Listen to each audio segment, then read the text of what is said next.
Howdy Tutti Fruities, it's Navinger, and today I am bringing you a Halo 4 commentary.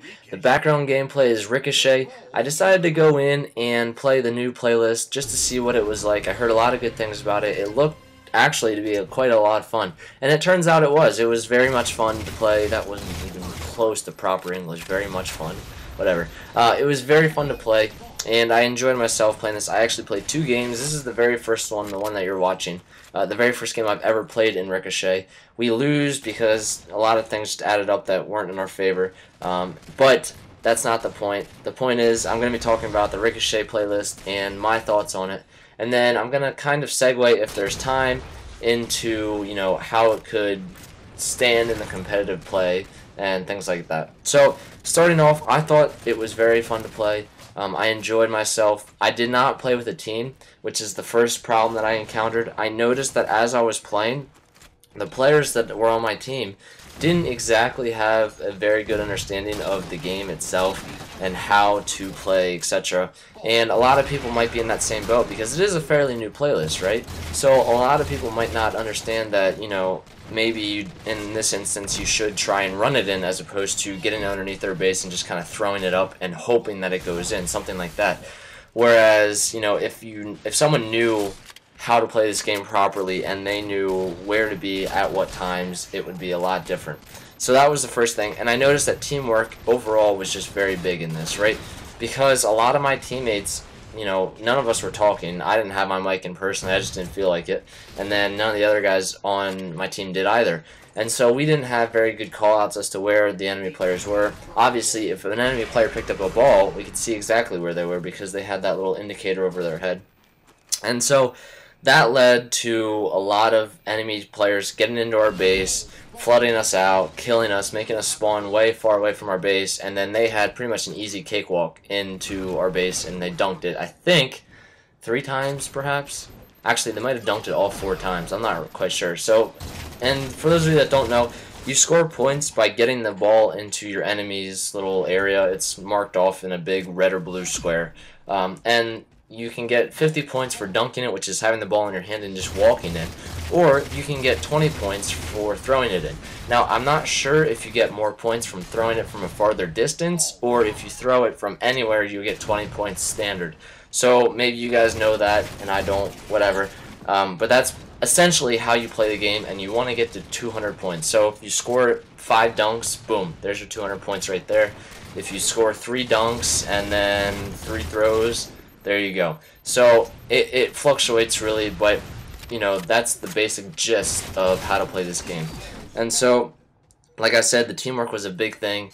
I should say our lack of teamwork was a big thing. If I had a party, maybe if this was a couple months ago, when Shmeckledorf still played, I still played, Spathik still played, and I'm trying to think of who else we would usually play with. Vibronius, Frickbot. There's a couple other guys I'm probably forgetting, but essentially if all of us still played and we went in here, I'm sure we could do very well because we always had good communication and good play skills, play styles, and so I think we would have done well. So teamwork is a huge thing. If you're gonna play Ricochet, try and find some teammates to play with because it'll really help you get better and be more successful at the game.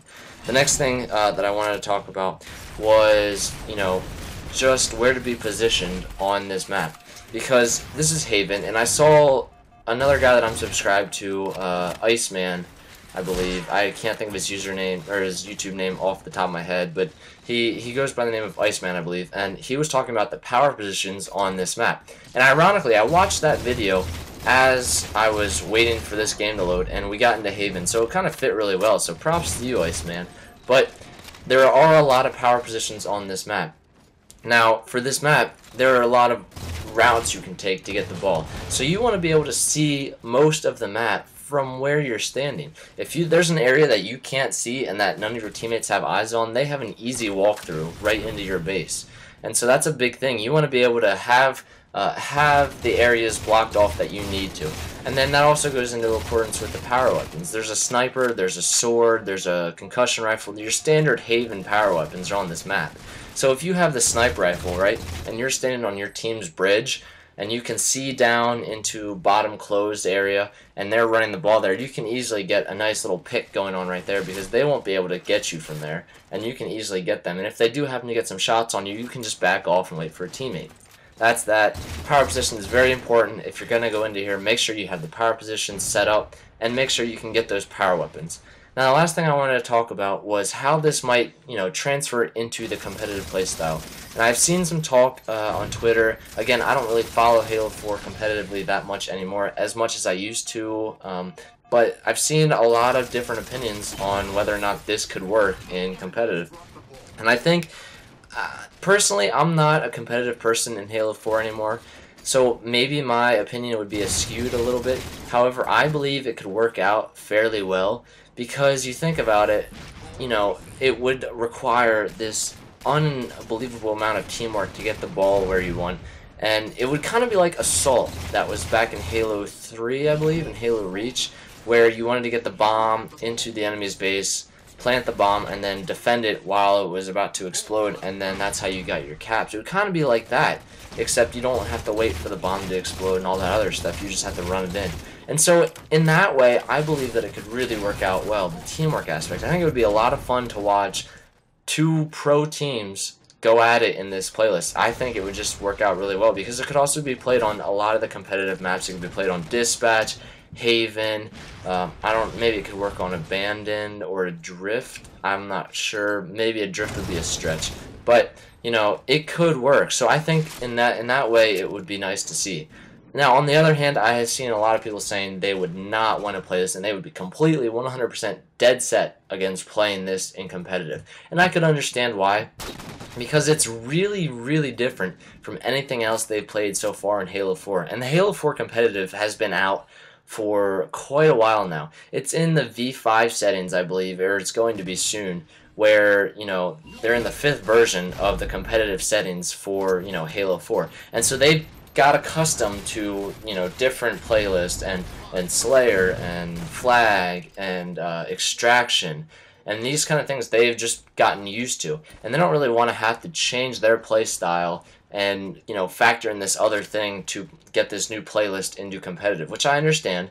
But on the other hand, they also just it would just be weird to have a championship match where you could win because someone got a lucky huck from one side of the map to the other, and they scored 20 points with 5 seconds left and got the win and got however much payout from AGL, whatever.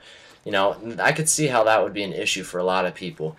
And so there are definitely two sides to the story, and I think it would be interesting to see where this all heads. But anyway, guys, this commentary and this gameplay is coming to an end. Like I said, it was a lot of fun to play, and maybe it'll get me to play it a little more often. We'll see. I hope you guys enjoyed this gameplay and this commentary. Thank you all for watching, and I'll see you later. Peace.